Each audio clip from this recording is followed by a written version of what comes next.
Hello everyone, welcome to MT Educators. I hope you all are doing good. So guys, today we will discuss this topic learning and ये topic हमारा बहुत important topic है with the exam point of view and ये कुछ जो education के और psychology के जो कोर्सेज हैं उनके सिलेबस का भी एक पार्ट है। तो चलिए स्टार्ट करते हैं। तो सबसे पहले हम बात करते हैं व्हाट इज़ लर्निंग।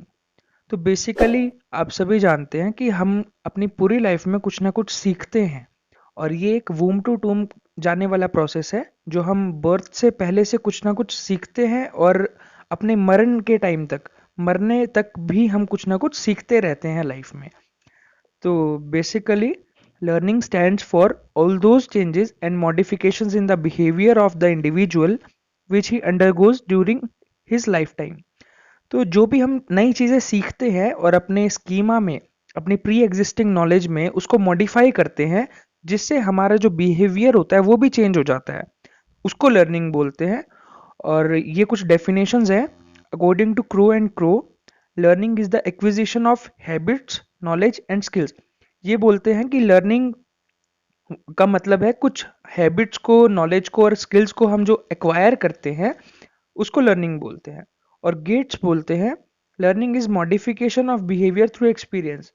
जब हम कुछ नई चीज़ें एक्सपीरियंस करते हैं कुछ नया सीखते हैं तो हम अपने जो प्रीवियस नॉलेज है उसको मॉडिफाई करते हैं, अपने बिहेवियर को मॉडिफाई करते हैं। तो we can conclude learning is a process which brings relatively permanent changes in the behavior of a learner through experience और practice। लर्निंग एक वो प्रोसेस है जो हमारे बिहेवियर में कुछ परमानेंट चेंजेस लेकर आता है एक्सपीरियंस के साथ साथ या प्रैक्टिस के साथ साथ। उसके बाद हमारे आते हैं कैरेक्टरिस्टिक्स ऑफ लर्निंग। तो सबसे पहला पॉइंट आता है हमारा learning is a continuous process. जैसा कि हमने बात की कि ये एक वूम टू टूम जाने वाला प्रोसेस है, तो हम पूरी जिंदगी भर कुछ ना कुछ सीखते हैं, चाहे इनडायरेक्टली चाहे डायरेक्टली। ठीक है, जो हमारे बिहेवियर को चेंज करता है। और इसीलिए हम कह सकते हैं ये एक कॉन्टिन्यूस प्रोसेस है जो लाइफ टाइम चलता है। Then learning brings desirable change in behaviour. देखो, जब हम कुछ नई चीज़ सीखते हैं, क्या पता हम पहले जो काम कर रहे हैं वो कुछ गलत तरीके से कर रहे हैं और अब हमें हमारे बिहेवियर में वो चेंज आ जाएगा क्योंकि हमें एक पॉजिटिव डायरेक्शन मिल जाएगी। इसलिए we can say learning brings desirable change in behaviour. Then learning is a universal process. Learning एक यूनिवर्सल प्रोसेस है, चाहे आप चाहो चाहे ना चाहो लेकिन आपकी लर्निंग होगी। आप अपनी लाइफ में जैसे लाइफ चलती जा रही है आप कुछ ना कुछ नया एक्सपीरियंस लेते जाएंगे और आप कुछ ना कुछ नया सीखते जाएंगे। Then learning is adjustment. देखिए, जब किसी बच्चे का बर्थ होता है तो वो पूरी तरह से डिपेंडेंट होता है दूसरों पर, ठीक है। लेकिन जैसे जैसे उसकी एज बढ़ती जाती है तो वो उन सिचुएशंस के अकॉर्डिंग कंडीशंस के अकॉर्डिंग एडजस्ट करना सीख जाता है। तो learning is adjustment. Then learning is a process of development. Learning एक डेवलपमेंट का भी प्रोसेस है। देखो, जब हम कुछ ना कुछ सीखते रहेंगे तो हमारी भी डेवलपमेंट होगी, ठीक है जी। हमारे जो भी चीज़ें हैं वो डिजायरेबल वे में डेवलपमेंट हमारी होगी। और ये डेवलपमेंट, जैसे डेवलपमेंट के बारे में भी हमने बात की थी कि वो भी एक नेवर एंडिंग प्रोसेस है। तो लर्निंग हमारी होगी, जैसे चाहे वो अनडिजायरेबल हो चाहे डिजायरेबल हो। जैसे आपने देखा होगा कुछ बच्चे चोरी करना सीख जाते हैं, स्टीलिंग या पिक पॉकेटिंग सीख जाते हैं, ठीक है। बेशक वो चीज़ अनडिजायरेबल है हमारी सोसाइटी में लेकिन वो सीखते हैं, ठीक है जी। तो लर्निंग हमारा डेवलपमेंट का प्रोसेस है। Then learning is new organisation of experiences. जब हम कुछ नई चीज़ों को सीखते हैं और अपनी प्री एग्जिस्टिंग नॉलेज जो है उसको मोल्ड करते हैं, ठीक है जी।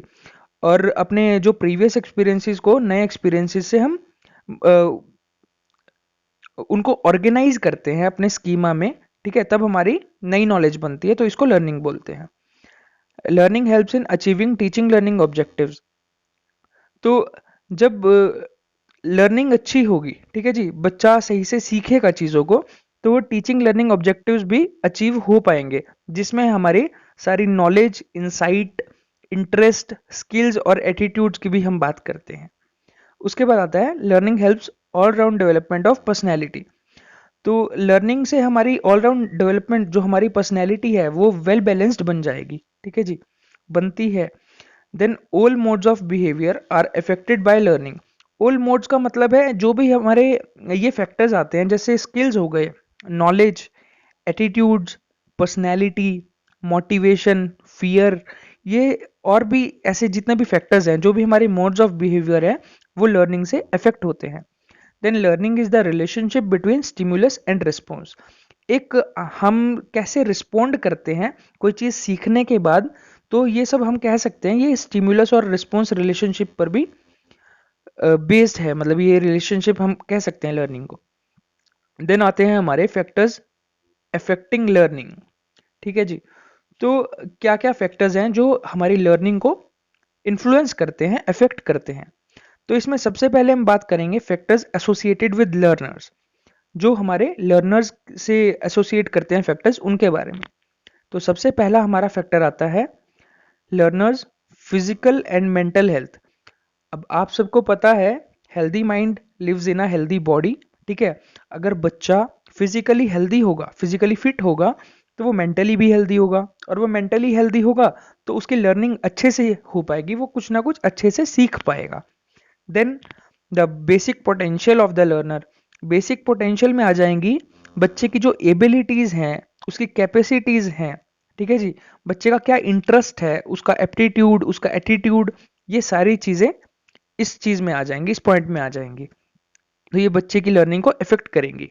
अगर बच्चे का किसी चीज़ में इंटरेस्ट ही नहीं है, ठीक है जी, उसकी उतनी कैपेबिलिटी ही नहीं है, तो वो कैसे सीखेगा। Then the level of aspiration and achievement motivation. तो बच्चा अब हम कहते हैं ना कि एक तो होती है, एक होता है कॉन्फिडेंस, एक होता है ओवर कॉन्फिडेंस। कॉन्फिडेंस अच्छा होता है लेकिन ओवर कॉन्फिडेंस अच्छा नहीं होता। तो बच्चे की क्या एस्पायरेशंस है, कितना वो अपनी सक्सेस के लिए कितना उसका विल पावर है, ठीक है जी। तो हम वो सारी चीज़ें इसमें इंक्लूड करते हैं।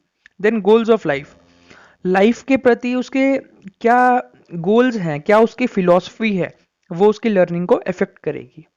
Then readiness and will power, इसमें आ जाएगा, देखिए अगर कोई बच्चा या हम खुद अगर कोई चीज़ हम सीखना चाहें, हम हमारे अंदर विल पावर है उतने कि हम कोई चीज़ को सीखना चाहते हैं, तो हम उस चीज़ को सीख लेंगे।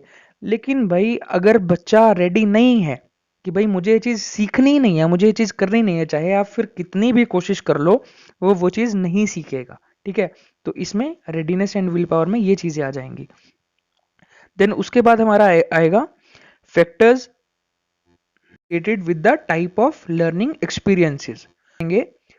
सबसे पहले नेचर ऑफ लर्निंग एक्सपीरियंस, कि बच्चे का एक्सपीरियंस रहा है वो कैसा रहा है, वो जो लर्निंग थी या कह सकते हैं वो जो टीचिंग थी, वो डायरेक्ट थी या इनडायरेक्ट थी, फॉर्मल थी या इनफॉर्मल थी, और इंसिडेंटल थी या वेल प्लान्ड थी, ठीक है जी।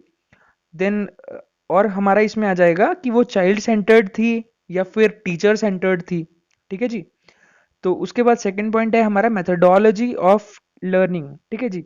इसमें आ जाएगा हमारा कि जो बच्चा सीखा है वो सारी चीज़ें कोरिलेशन से सीखा है, मतलब टीचर ने अगर उसको कुछ चीज़ पढ़ाई है तो उसके प्रीवियस नॉलेज के साथ लिंक करके, उसके पास्ट एक्सपीरियंसेस के साथ लिंक करके, कोरिलेट करके समझाया है या नहीं, और रिवीजन और प्रैक्टिस इसमें आ जाएगा, उसको प्रॉपर फीडबैक मिला है या रीइंफोर्समेंट मिला है या नहीं, ठीक है जी।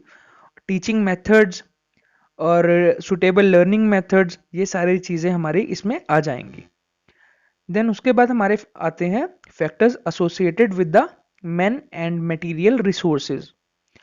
इसमें आ जाएंगे हमारे सबसे पहले क्वालिटी ऑफ टीचर, कि टीचर की सब्जेक्ट कंटेंट के ऊपर मास्टरी है या नहीं, उसके टीचिंग स्किल्स कैसे हैं, टीचर लाइक क्वालिटीज़ और बिहेवियर उसका कैसा है, ठीक है जी।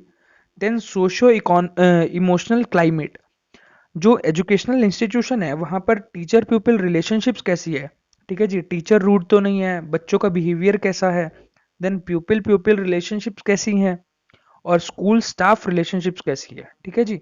तो ये सोशो इमोशनल क्लाइमेट में आ जाएगा। अगर हेल्दी इमोशनल एनवायरनमेंट होगा, मतलब हेल्दी सोशल एनवायरनमेंट होगा, तो बच्चे की लर्निंग और ज़्यादा इफेक्टिव होगी। Then availability of appropriate learning material and facilities like teaching learning aids, textbook, library, laboratory and project works. देखिए जो बेसिक नेसेसिटीज़ हैं, जैसे ये टीचिंग लर्निंग एड्स हो गए, टेक्स्ट बुक्स हो गई, लाइब्रेरी, लेबोरेटरी, ये सब चीज़ों की अवेलेबिलिटी है या नहीं, ठीक है जी। देन आता है availability of proper environment and learning situations. तो इसमें आ जाएगा कि प्रॉपर एनवायरनमेंट है या नहीं, जो क्लास में प्रॉपर सीटिंग अरेंजमेंट है या नहीं, ठीक है जी, पीसफुल एनवायरनमेंट है या कैसा एग्रेसिव एनवायरनमेंट है, और control over distracting factors, कॉन्जेनियल learning environment, उसका घर का माहौल कैसा है, घर का एनवायरनमेंट कैसा है, और उसको बच्चे को क्रिएटिविटी के लिए और सेल्फ एक्सप्रेशन की अपॉर्चुनिटी मिल रही है या नहीं, ठीक है जी, कि वो अपने व्यूज़ को, अपने आप को एक्सप्रेस वहाँ पर कर पा रहा है या नहीं कर पा रहा, ठीक है जी। तो ये सारे फैक्टर्स हैं जो उसकी लर्निंग को इफेक्ट करेंगे। तो इसके बाद आता है हमारा, ये आप इस पिक्चर से देख सकते हैं टीचर रोल के बारे में। टीचर एक प्लानर का भी रोल निभाता है, टीचर एक रोल मॉडल भी होता है बच्चों के लिए, एक प्रोटेक्टर होता है जो उनको गाइडेंस प्रोवाइड करता है, काउंसल करता है उनको। देन वो एक रिसोर्सर भी होता है, एक इवेल्युएटर भी होता है, और इंफॉर्मेशन प्रोवाइडर तो वो होता ही है, ठीक है जी। देन उसके बाद आता है हमारा ये प्रोसेस ऑफ लर्निंग। तो प्रोसेस ऑफ लर्निंग मतलब कि लर्निंग हमारी कैसे चलती है, ठीक है जी। इसका प्रोसेस में हम कह सकते हैं सबसे पहले आएगा मोटिवेशन, कि बच्चा किसी चीज़ के लिए मोटिवेटेड होगा, कि भाई अगर उसको पढ़ना है तो क्यों पढ़ना है, कि उसको पढ़ना है क्योंकि उसको एक अच्छे मार्क्स लाने हैं और एक अच्छी जॉब लेनी है, ठीक है जी। देन उसका गोल क्या है, उसका गोल आ जाएगा। देन उसके बाद वो अपना गोल बनाएगा, उसके बाद उसके जब वो कुछ सीखेगा तो ऑब्स्टेकल्स आएंगे, उसको प्रॉब्लम्स आएगी कोई चीज़ सीखने में, ठीक है। फिर वो उन ऑब्स्टेकल्स के बाद वो कैसे रिस्पोंड करता है, ठीक है जी, कैसे रिएक्ट करता है। देन उसके बाद रीइंफोर्समेंट उसे प्रोवाइड होगा, जिससे टीचर उनको रीइंफोर्समेंट प्रोवाइड करेंगे, ठीक है जी। उसके बाद वो इंटीग्रेट करेगा और जनरलाइज करेगा, वो कोई चीज़ों को सीखेगा और अपनी जो उसका स्कीमा है, उसकी प्रीवियस नॉलेज है, उसमें नई नॉलेज को ऐड करेगा और उसको ऑर्गेनाइज करेगा, ठीक है जी। तो ऐसे हमारा लर्निंग का प्रोसेस चलता है। तो ये तो था हमारा लर्निंग, आज का जो हमारा टॉपिक था। और उसके बाद हम कुछ आगे की वीडियोस में हम कुछ लर्निंग थियरीज पढ़ेंगे। जैसे सबसे पहले आती है क्लासिकल कंडीशनिंग थियरी, ये इवान पावलोव ने दी थी। देन ऑपरेंट कंडीशनिंग थियरी, ये स्किनर ने दी थी। Trial and error theory by Thorndike. और फिर ये कुछ हमारी और भी सारी थियरी हैं, इन सब थियरीज को हम आने वाली अगली वीडियोस में डिस्कस करेंगे। सो गाइज, ये था हमारा आज का सेशन। तो आई होप आप सबको कुछ नया सीखने को मिला होगा। तो मिलते हैं नई वीडियो में। Thank you for watching, stay connected for the upcoming videos.